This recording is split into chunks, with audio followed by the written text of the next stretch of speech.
Once again, hello everyone. Thank you so much for joining. This is, at this point, we're close to at least 20 or so of these conversations, and over the last couple of years, we have done all of them virtually. Our focus has been working with CIOs, bringing CIOs from higher ed into the conversation. And really, this is just about networking and learning from each other. Although I forgot to mention my name is Nuno Couto. I am the founder of Optimal Campus Consulting. Although we do support and sponsor this event, we never try to sell anything. And please, if there's anyone else in the group that is from a sales background, please, we wish that you do the same. As I mentioned, the purpose is to help the group network and learn something. We keep these very, very informal. Please feel free to ask questions during the conversation. If you have a particular topic that you'd like us to bring other CIOs around that would be of use to you, please just let us know, either during the conversation or separately. We do have a few members from the steering committee here, and I'll just point to them. James, you want to wave?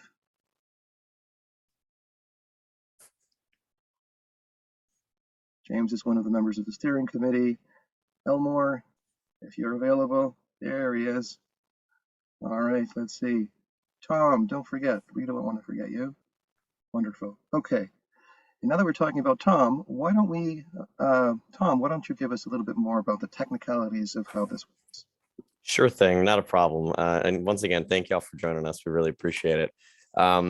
As this is a virtual meetup, normally we'd be gathering all together and chatting over a table, but instead we're on Zoom. So if you folks have any questions or comments, you want to jump into the conversation, but you don't necessarily want to unmute your mic, you can leave them in chat. I'll be keeping a track on chat, and if anybody leaves any questions there, I'll bring it up into the conversation. Otherwise, you folks can unmute. You folks can just jump into the conversation whenever you find it is appropriate timing. I will mention just once again that the meeting is being recorded. We do have a archive of the recordings of our previous meetups on the web, and we will be sharing this with all of our members after the meetup is concluded. We'll also be sending out a short survey so that you folks can let us know how we're doing and how we can improve, as well as any topics for future meetups you'd like us to discuss. I believe that's just about it in terms of technical issues. Nuno, you want to take it away? Sure. Tom, would you mind just sharing your screen just so we can give folks a little bit of background on the previous conversations on this topic?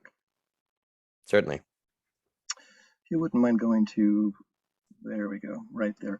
So this is actually the third meetup on the topic of making your IT organization go from good to great. And what happened is originally we reached out to a number of CIOs and others and said, what do you think are the top things that are going to make your organization a better one? And these slides will tell you what the first few are, and then today we're going to focus on audit awareness and automation. So the very first one is just to know your environment, and not just to know it, but to know it in writing. To thoroughly understand exactly what your environment, technical environment is, functional environment is, and exactly what you're spending your time on, what your money on, your people on, and is it aligned with the institution's mission? You can move on to the next one, Tom. Communication was also stated as an incredibly important part of making an organization go from good to great. And we also have these meetups recorded, so we can also share the previous meetups with this group. So Tom, let's make a note of doing that. I'm actually going to share them in chat right now, and I'll send them along with the questionnaire after the meetup is concluded. That's perfect. We don't have time to go over the previous conversations, obviously, so you can all look at the videos if you wish. The next one, Tom.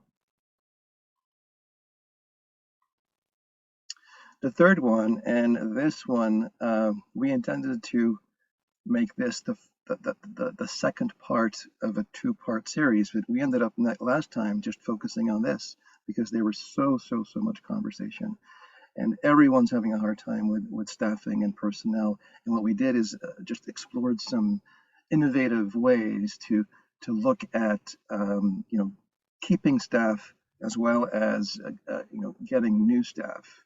And I think, if I recall correctly, the number one thing that came out of that was to just deeply care about your staff, and treat them as individuals and learn exactly what each person is looking for and what motivates them. Go ahead, Tom.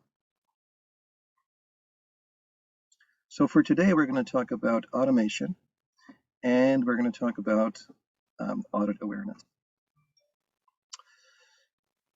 So with that, Tom, you can stop sharing. I can quickly introduce Tim Winders, and then Milos. Tim Winders is the CIO at Purdue University Northwest. Hey, Tim, you want to wave? Hello, everybody. Good to be back here again. Thanks, Tim, for joining us. And then Milos is the CIO at Grand Valley State University. You want to wave, Milos? Great to be here, Tim. We got to take this on the road next time. I think you're right. Go with the RV. We could go with the RV, campus to campus. There you go. We have to pick campuses that have good breweries or distilleries nearby, though. There you go. We can start in Grand Rapids. We got those. Absolutely, absolutely. A lot in Michigan. The RV thing is actually, I have a picture of the RV on the website, and it's the page that gets the most attention. I don't know. We got to write better content on the other pages, I guess. But anyway, why don't we get started? And you feel free, Tim, to provide a little bit more of your background, and Milos, if you wish, right before you answer the first question. So let's start with audit and audit awareness. And that can be defined in many different ways, right? So feel free to define what you're talking about as you've answered the question. We can start with you, Tim. Why audit? Why did audit make it on this list? Why do you think audit awareness is important for getting from good to better for an IT organization in higher ed? Yeah, thank you for the opportunity to speak again here, Nuno. I appreciate it. Tim Winders, as you said, I'm the Vice Chancellor for Information Services and CIO at Purdue Northwest. Been in this role for 6 years and in higher ed for more than 25. Audit awareness is really an interesting topic because for those organizations that don't do audits, it's a little bit scary. It is an external check. It's somebody coming in and trying to figure out where you're deficient. And for an organization that is in their process of moving from good to great, it can be an opportunity to have somebody outside of your organization give you places where you can improve.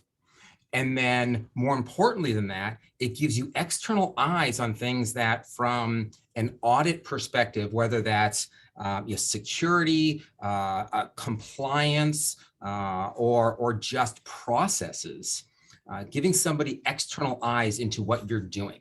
Internally, it's often easy to focus on what I know, and so I don't know what I don't know. So having somebody else give me external boxes to check helps me expand my awareness of what I don't know.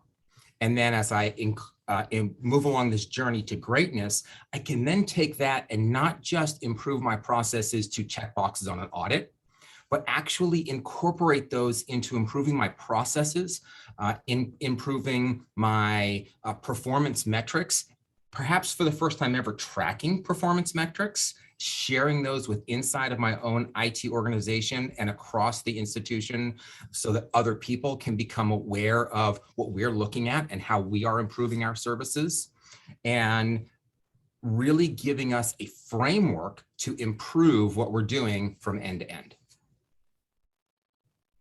Thank you, Tim. Thanks, Tim. Milos, what do you think? Same question. When we talk audit awareness, what comes to mind to you, and what role do you think it has? In order to improve or do better in anything, you have to take stock, right? Whatever it is, right? You want to lose weight, you're getting in shape, you got to step on that scale first and see where you are. And it's, it's a objective, has no feelings, has no emotions, and hopefully no interest, unless some of these newer scales where they try to sell you programs right away. That's a whole different model. I joined Grand Valley State University as their inaugural vice president for IT and chief digital officer, first role on the senior leadership team reporting to the president. And they had performed an external audit about 8 months or so before I arrived. And that was a 50-page document that talked about all kinds of things, opportunities and strengths, and maybe some deficiencies. And I think Tim, in his opening statement, covered most of it. What I would like to add is there are different kinds of audits, right? You have the external, you have the internal, you can do it yourself. You have those that are, IT general controls audit that's part of your financial liability every year that you got to go through. But what I think is really, really important is it pauses us and makes us go through, what a colleague and a friend of mine calls moments of truth.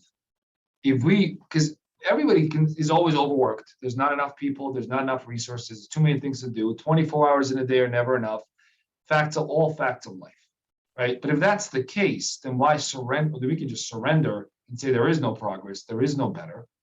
We're as good as we can be. It is what it is. Accept us for where we are and have a nice day, right? That doesn't work in business, higher ed or anywhere else. So I think understanding where you are, truly going through the experiences of your customers or clients or communities or people that you serve, not just imagine from your end, but go through it, go through that audit, sit down, make that call, send that email out, see how it happens, what you get back. Walk into that service desk area and see how you treated and greeted and so forth. And how does it look? Are there boxes everywhere? Are there cables, with 15 pins, 4 of which are bent all over the place, and so on, right?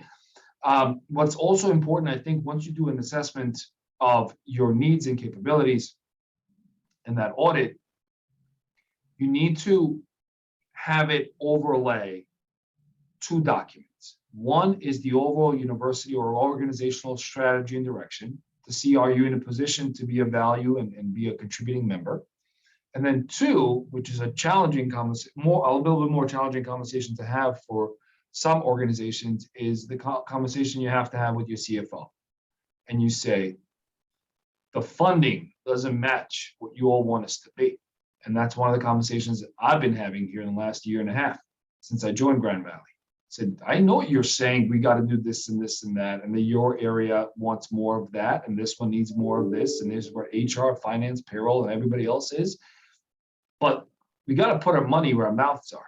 If we really want to invest and grow the team and grow the capabilities, then it needs to be a strategic priority at the highest level. And those are tough conversations to have for some, not for others, but they take some time. And they generally take some early wins to demonstrate that this new level of thinking and new level of shaping the vision and strategy and direction is actually producing results that are actionable and they're providing value and solving problems for each of those functional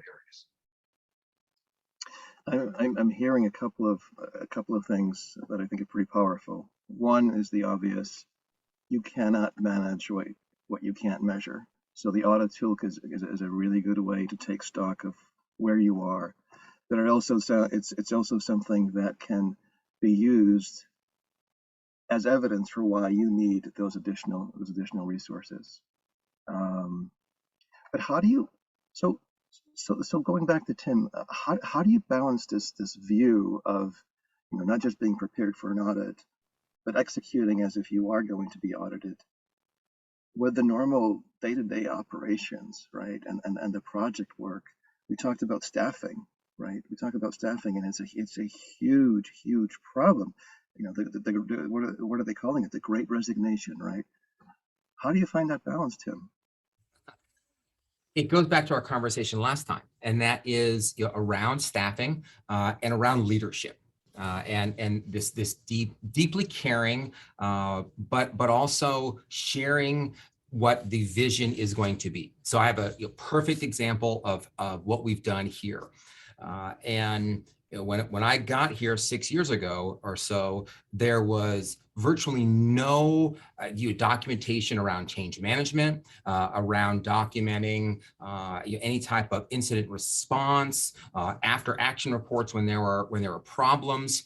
And so we would constantly have the same churn of doing the same corrections again and again and again, because we didn't put into place the processes to fix what was broken.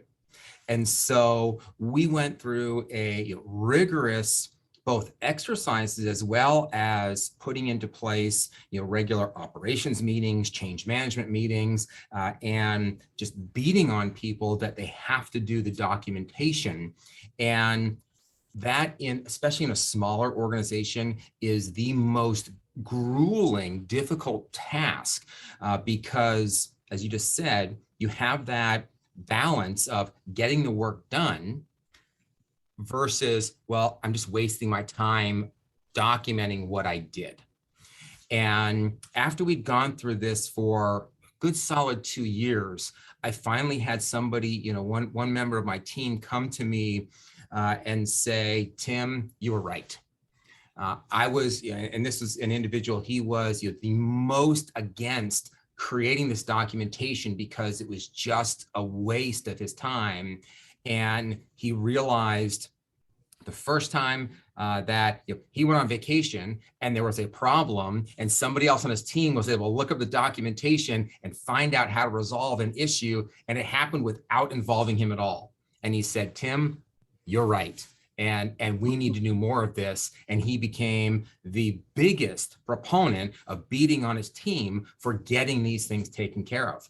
And that change management should be a huge audit that you're doing, looking at everything that's happening. There's so many things when you talk about audit. I love Milos's introduction about thinking about the capabilities or where you are. It could be maturity around security or personnel or onboarding. It could be almost anything that you want to look at.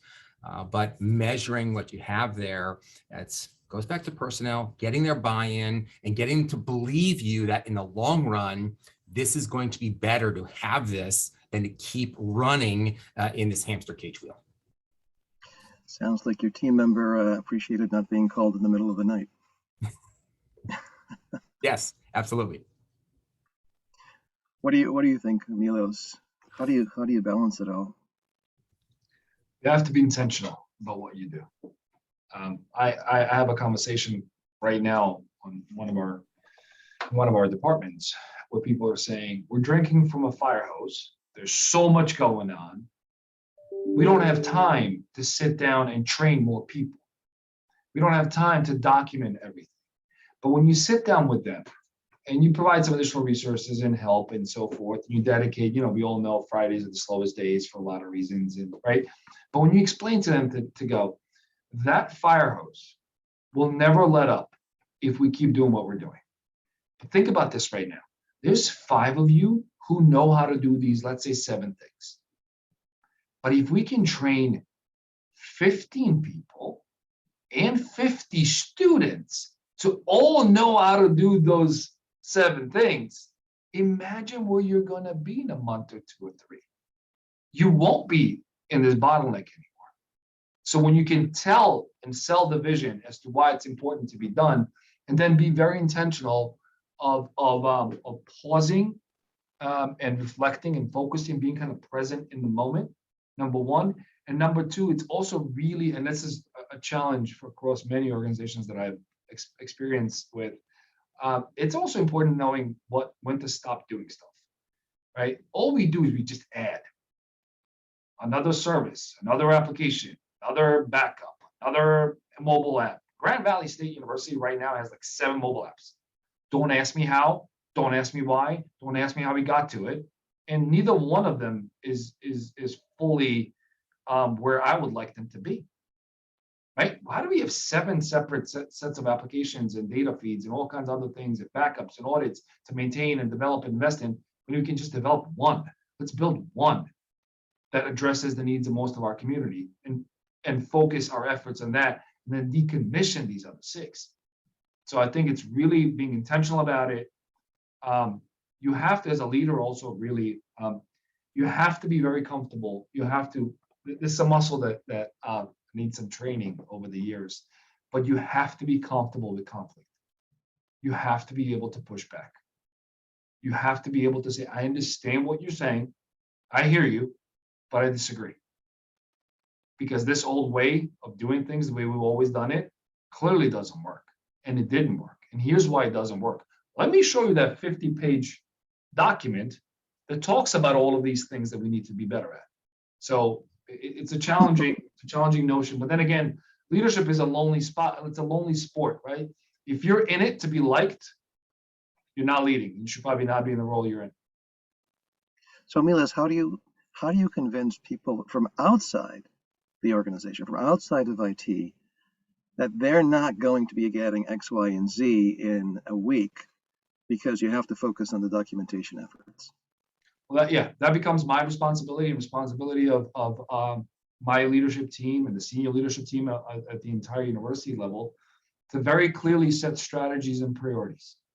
And we have a number of major projects that we're about to announce over the next month or two. And I had here's an interesting example, a little story. I was the bearer of the news, right? I was proposing a particular major investment for the university. We've spent the last year assessing the landscape and evaluating options. We think we've picked the best product available out there that will simplify our technology stack, provide new functionality, automation capabilities across the enterprise. But it's costly and it's going to take a lot of areas, 15 to 18 months of work to implement, right? And some of my colleagues and vice presidents have said, I trust you. I back you. You're saying we're going to do this, I'm with you. I'm putting my money on you. And I go, time out. Well, it's flattering, and I appreciate it. This is not my decision. This is our decision. And if we're going to make it as a senior leadership team, we need to stand behind it. And not if, but when. When your colleagues and employees come to you a year into this project, frustrated that things are not going well, or that they're spending too much time on it, I don't want to hear, well, that was Milos's decision. He made a decision. So, it is what it is. Go talk to him. No, you need to back us that we made this decision for the benefit of the whole university. And therefore, some of these other one-offs need to be paused or throttled a bit. We also have a project intake cycle that we've developed where we have major lists or projects that go through the approval process before they even come to us, and they're really tied to the major strategic objectives. If Joe or Jill really wants this passion little thing to do, that is not impacting or not really directly moving the university forward, she may not get it this year. And that needs to be very clear and set up front. Again, going back to having tough conversations and making sure that we're not, which I know today is really tough for a lot of reasons, but we cannot be, and I keep underlining this, it's statistically impossible to please 24,000 students and 3,500 employees. Statistical impossibility. And if that is what I'm going after, I will never succeed. Yeah. So let me give you one additional thought on that. I think Milos's idea of both trying to please everybody is a pointless exercise and is not what leadership is about, as well as getting the backing of your peers and colleagues at the leadership level is extremely important.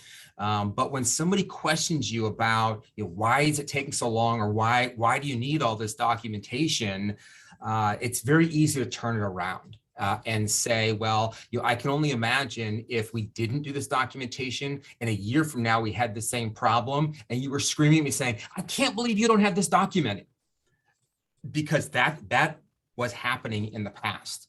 And you can think of this documentation as the IT blueprints. You wouldn't build a house if you don't have blueprints, right? And so all of our documentation is the blueprints for creating and maintaining the IT organization. We have to have this, and it's foundational to everything that we do. Very, very, very insightful. It's so incredibly important to get that expectation set up with senior leadership, making sure that they're on board from the beginning and knowing exactly what the consequences could be to some of these other efforts that are important to them. But letting them know that's the way it's going to be. Having that honest conversation. Love to get some, folks from the audience, if you have any insights to share around, how you've handled audits, how it's benefited your organization, how you found the balance between doing the audits and the rest of the work. Any thoughts or any questions? Felix put a comment in the chat. You want to expand on that a little bit with your turnover? I'm just saying, in general, with the Great Resignation and just people, retiring out and changing their lives. What we were just talking about, making the teams, are operating, not fully staffed, right? So that one person that knew that took the information, or a manager that leaves for a better job might be plucking people from their old, team away. So that documentation clearly needs to be done, right? It's a big thing that I'm seeing that's happening now, right? It's always been a challenge, but I think it's just more so, magnified right now. Going back to the audit topic, one thing in our system, we do have like a system-wide audit office that offers kind of like there's the audits that happen on a regular basis, but then they also offer like a consulting service that comes in and performs the audit, right? And what we found is some of our good CIOs really take advantage of that and invite the audit in and use it to help change, the university's direction and perspective. Whereas we as IT leaders know what should be getting done or happening, but the university doesn't quite change yet. And so using that audit as, hey, here's a risk, here's something that's exposed that needs to be fixed before something big happens. Sometimes like auxiliary units don't practice the same security that the rest of the university does. And so bringing those back into the fold, so to speak, right? Instead of letting them do their own thing until something bad happens, it's like, hey, here's the audit finding, we need to change this. So kind of like never wasting that emergency, right? Like there's something that's happening, let's fix it. So that's a tactic that we've seen that's been useful. Thanks, Felix. Yeah. So if you're not part of a system that or a university that has an audit office or risk compliance or something else that does it internally, I'm curious to know how other institutions here handle audits. Do you do audits? Anybody that just doesn't do audits at all because you can't afford it, you can't pay for it? On the security side, if you don't do that, are you aware of the services that are available, through REN ISAC?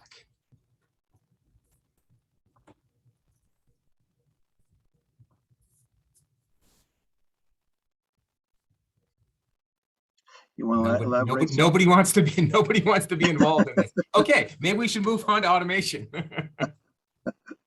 All right. I think folks are probably eating at the same time. That's why the cameras are off. That is true. I just going to mention, I've been involved in a number of assessments.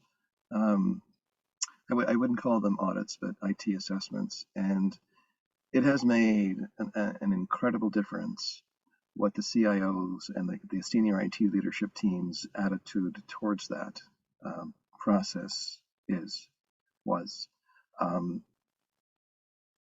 We try to go in and honestly just be helpful and do exactly what Milos and Tim are saying. Provide something that can be a measurement of where an organization is, so that you can use that as a tool to move forward. But unfortunately, folks don't look at it that way, and it definitely impacts the way the audit goes, because there's not the sharing of the information, right? There's not the honest attempt to together figure out what the recommendations should be. So I guess I would just throw it out there that Hopefully folks that you're engaging for audits and assessments have the same attitude. If they don't, you shouldn't be working with them. But so important to value both sides and to value that assessment process as a tool to get to a better place, and not look at one side as the enemy or the other way around. That's just a lesson that I've personally learned. But why don't we go on to automation? So automation, what does that mean? That can mean a bunch of different things. I have heard some say automate everything. And of course, automate everything is not everything. You can never automate everything. But what does that actually mean? And how have you, Milos, how have you found the balance between automation and automation? What's your criteria? So before I answer that question, and one more comment I want to just briefly add to the previous topic is a lot of people see this lack of documentation also as job security. And on my teams, it's the quickest way off the team. And I say that very directly and explicitly. If you don't want to play with other boys and girls, or you want to play nicely in the sandbox with the rest of the team, then you don't belong on the team. That is your decision that I will gladly execute. Let me know where you stand.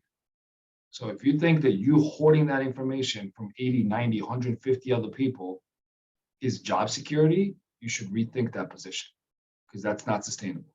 Now back to the automation. I don't think you can automate everything. I don't think you should automate everything today. I think a lot of automation tools today, a little bit of overpromise and underdeliver in many respects. Kind of like AI. How often have you heard AI? Every time I started like developing a neck spasm, every time I hear it's like, wow, is it AI product? I'm like, oh, no, it's not. I haven't even looked at it. Tell you it's not, but let's go look at it. And we look under the hood, and guess what? It's not. Or it's a lazy AI. I have folks who, look at as autocomplete and spell checkers as AI in their mind. I guess we had a different reference point. So how we look at automation is scaling efforts in economies of scale, right? Could I leverage, and this is not a number pulled out of thin air, we've actually done some assessment. Could I leverage another 30 full-time employees across our division? Absolutely. Am I going to get 30 additional full-time positions in the next year, 2 or 3? I don't see how, right? But the work still has to get done. We still have to move forward. So what I look at is how do we find things that impact the largest number of people most frequently? So I don't spend time automating something that one person needs once every 27 months. Don't really care about that, not that high of a priority. We'll get to it when we get to it. But what are the things that impact thousands of people every single day or every single week that our folks are spending countless hours on, whether it's password resets or some other management of an account provisioning process or decommissioning? How do we look for those ways to be automated and streamlined for 2 reasons? There's more than that, but kind of like 2 main categories. One is providing value, reducing friction to our community. I think of technology in many different ways. When I was younger and with healthier knees and in better shape, I used to play all kinds of sports, competitive sports, team sports. And at the end of the game, and I've used this analogy in the past, at the end of the game, if nobody talks about the ref, they did a good job. And if technology is always in the middle as a stumbling block, as a series of hoops for people to jump through, then we're not doing our job well. So 1 is providing value to the community. 2 is building the growth opportunities across our teams. I don't want people, and again, there are some people who have told me explicitly when I met with them one-on-one that, you know what, I've been doing this for like 37 years. I have 12 months left. I'm done. Like, I'm old. I'm finished. I want to go move to Florida and go fish. Like, I'm done. I don't want to change a thing. Allow me, please, to do what I've been doing for another year, and I'm going to ride off into the sunset. And I go, my hat goes off to you, sir, or ma'am. You have won in life. You found yourself. You're happy. You're fulfilled. Good for you, right? But I don't overall, those are rare examples, but overall, I don't want my folks doing repetitive click, click, click, click, click, click things day in and day out for months, for years to come. That's no growth. That's no fulfillment. That's no progress. There's no excitement to be part of something like that. Because if I can automate and replace those functionalities with 7 lines of code, that's a problem. That's a problem for you. And it's a problem for all of us. That's really a problem for you. So we got to figure out a way of how do we automate things that don't matter anymore as much and don't need human supervision every single day, and then provide people opportunities to grow, advance, and learn. Tim, how do you do it? How do you decide what to Absolutely. automate? Oh, you're muted. Yeah, I do like the idea of you automate everything, but the reality is it's automate what you can, and it's two components: skill and will. And while you may say I have this account provisioning process that is extremely laborious, and it can be really easily automated by putting together some simple PowerShell scripts. If you don't have anybody that knows anything about PowerShell, it's going to be a pretty hard lift to make happen.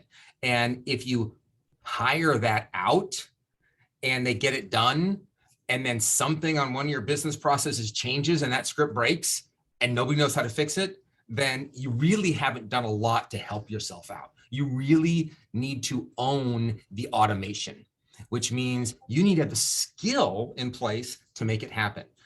So hopefully you have people and maybe it's students that do it temporarily and they become your full-time employees. Maybe it's employees that you reskill, they've picked up these skills, or they will take on and own this, and you ultimately have a mix of a team that can do these, right? So, maybe it's, simple, shell scripting, maybe it's PowerShell and Windows, right? Maybe it's, just, other Windows command line scripting with, other batch files. I can't tell you how many batch files I wrote back in the 80s and 90s just to automate some of these things and create simple menu systems with batch files. I mean, so it's a process of how you think about what it is that you're automating. Anything that you do in a repetitive process should be thought of as an opportunity to automate. Even things that have complex decision-making process, if somebody says, oh, it's too complex, too hard, it's like, well, you're just not thinking about it right. Let's step back in and think about what the problem is that we can solve. And maybe we break it down to little chunks, right? I don't know how to automate the whole thing, okay? But I've got 3 discrete processes that I can automate each one of those. And now you manually run these 3 things instead of doing 50 steps manually. Break it down and think about it. So you got skill and you got the will.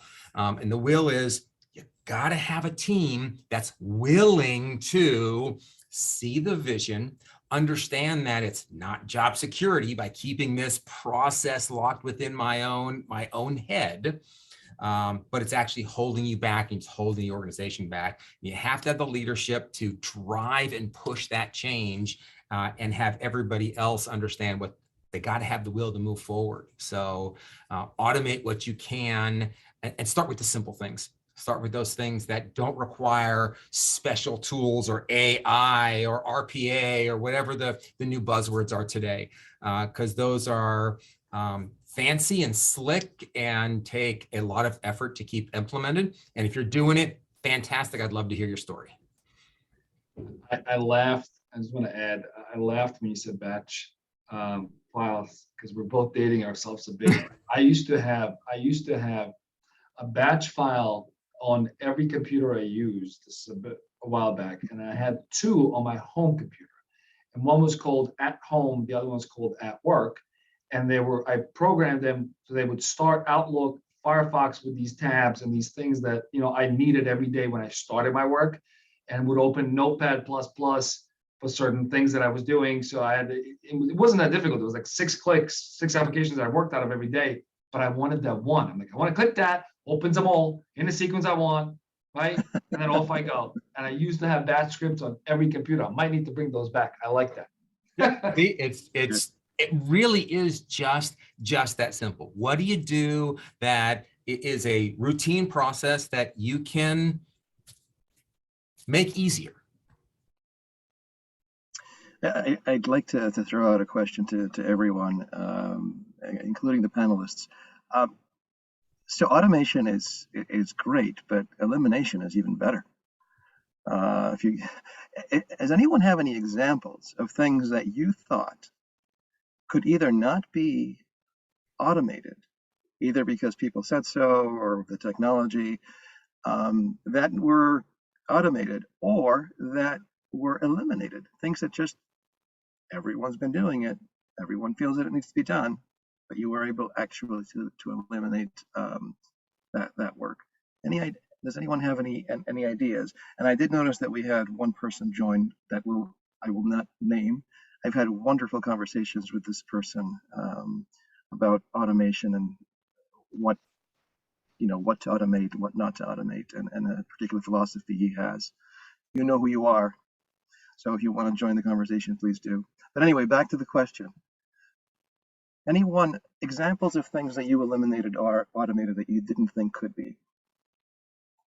I've got one that has nothing to do with technology that I'll share because it's one of my favorite stories, and it's a business process. And so often it goes back to questioning the business process. And for us, it was filling out this travel form. And it was, okay, we have to fill out this travel form for everything we do. Even if you're not traveling, you got to fill out this form to get something. And I asked, okay, can we put this online? No, it has to be this paper form here. Well, why? Because this other office needs it. Well, what do we do with this form? Nothing. It goes in the drawer here. We save it. Well, I thought you needed this to be able to pay somebody. No, we fill out a different piece of paper to fill out that form.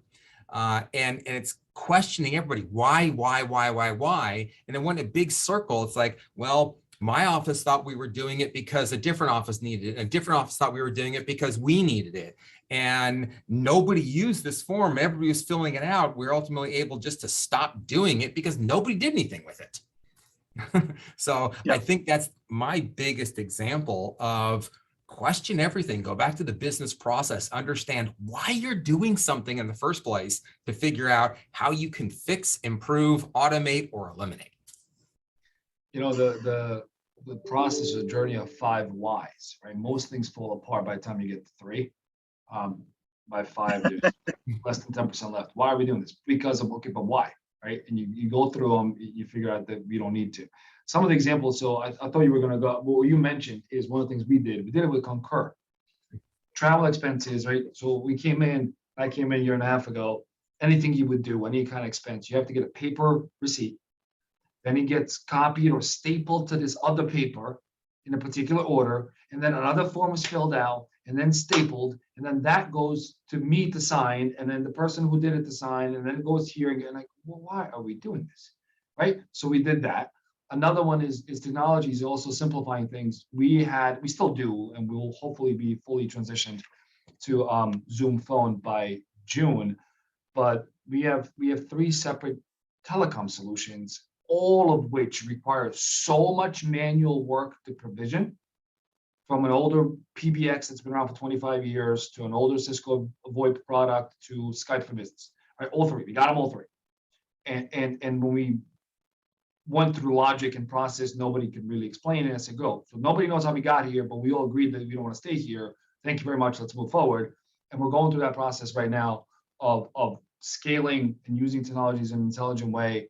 But the one that really stands out is that travel and expenses through Concur, that people initially, when they're like, oh my God, another ad, blah, blah, blah, blah. And then when they saw what they're like, wait, hold on, I just got gas, or I did this, I just take a picture of it, done, throw this out, I'm done, right? It just shows up back in here when I got to approve it. I approve it with 2 clicks, off I go. We can't deploy it fast enough across the whole university. I have a feeling someone else wants to contribute. Would his name be Steve? I know James also might have something he wanted to add. I'm not sure. Go ahead, Steve. My funny story is when I got to the college 3 years ago, we had this really, we had a standard offering for faculty in terms of technology. We had a replacement cycle and everything within there. And if there was any exception to the standard, it had to be signed off by the department chair the dean, and the vice president of academic affairs. And I said, this is the stupidest thing I've ever heard. And so I let it go for a couple months, and I was like, this is stupid paperwork. So I finally walked to the VPAA's office, nice guy. His name is Brother Isaac. He's a monk. And I just asked him point blank, I said, you just signed these things? He goes, yeah. He goes, it's not my budget. I don't care. And that was the most honest answer I think I'd ever heard from senior leadership, which is like, yeah, I'm just going to sign whatever papers from me as long as it's not costing me anything. So we completely eliminated the process. We've completely eliminated the process, and we've actually turned the process upside down I think in a very healthy way, which is we don't have a standard anymore. And our motto right now for faculty is no reasonable request for technology will be denied. And we put this in place when COVID happened because we were really trying to enable our faculty to have what they needed. And since that time, we've received one request that was completely over the top. And we actually figured out how we got the request.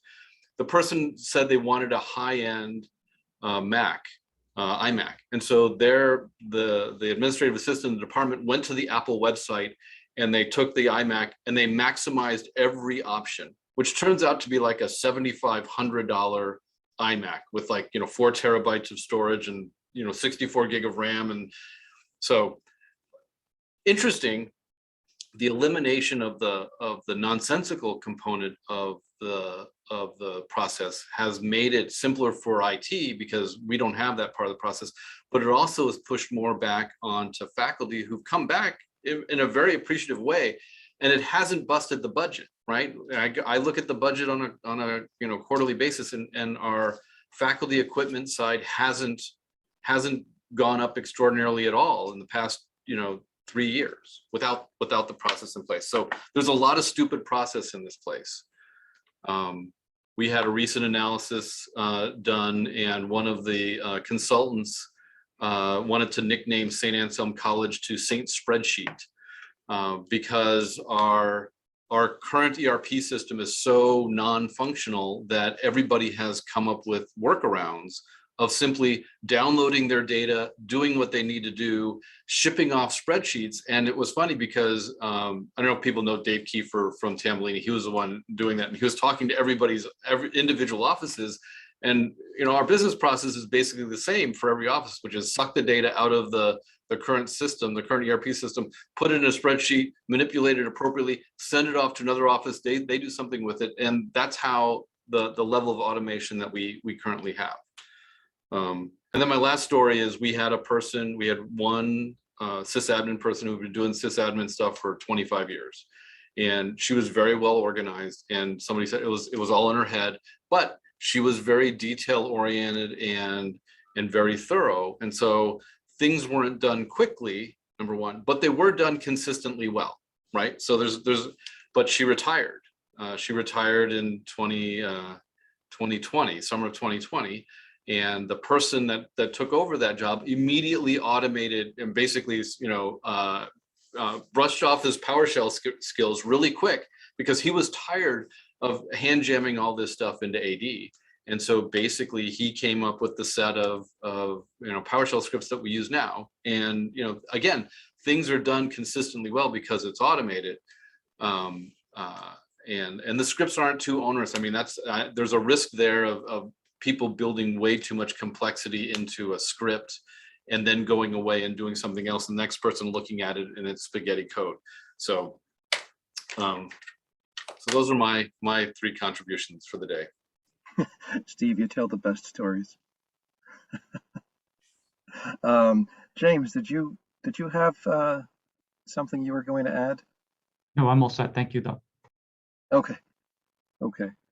So we are coming close to the end of our time together. One more opportunity for anyone to either share an insight, ask a question. One other thing on the automation side, I mean, there are some tools like the process, and I know it's not so much systems administration, but it's more email administration.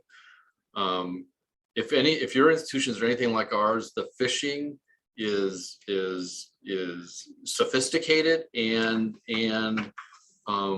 I'm trying to say there are no students, and our students will click on anything. and give up their credentials to something that, you know, we had one yesterday, and it's like we use the product called Great Horn. If you haven't looked at it, it's well worth, even for a college our size, it has literally paid for itself. 7:04 a.m. we had a very sophisticated, very credibly looking email come in to the entire community. 7:06 I got notification that it was detected, and 7:08 it was being deleted from 4,500 inboxes. And it's the best, it's some of the best money I spend every year right now, because if I didn't, the you know, 0.5% of the students that will click on that and provide the credentials then become the attack vector for the next round. And since we put this in place, it has dramatically reduced that vector of attack. So Talking about Yeah, phishing, my CFO got an email from me. Right? I even got my accents right on both my first name and my last name. But what, obviously he knows I would never do that. But what gave it away, he goes, because the opening was Gregory. He goes, the only person who calls me Gregory is my mom, and she doesn't email me work. And it was like one of those, I need money wired. Let me know so I can send you the account to wire it and so forth. Yeah. Well, we're coming up to the end of the hour. I'd like to say thank you very, very much to especially our panelists, Milos and Tim. This is the third time that you have joined us as panelists. Steve, thank you so much also for those additional insights. Very, very useful. We will be having another meetup in possibly within the next month or so. We haven't decided exactly when. We will let the community know. We are considering making this one about Workday. I know that there are a lot of people in the higher ed community that are moving to Workday, and the ideal would be to bring those that have actually implemented Workday recently, share lessons with those who are soon to implement Workday. So spread the word. If there are other topics that anyone would like us to put together a conversation around with other CIOs, just let us know. If you need an introduction to anyone, you know, happy to do so. We will be posting a recording of this conversation, and we will be keeping in touch. Thank you so much, everyone, for joining once again. Take care. Thanks. Thank you. Cheers, everybody.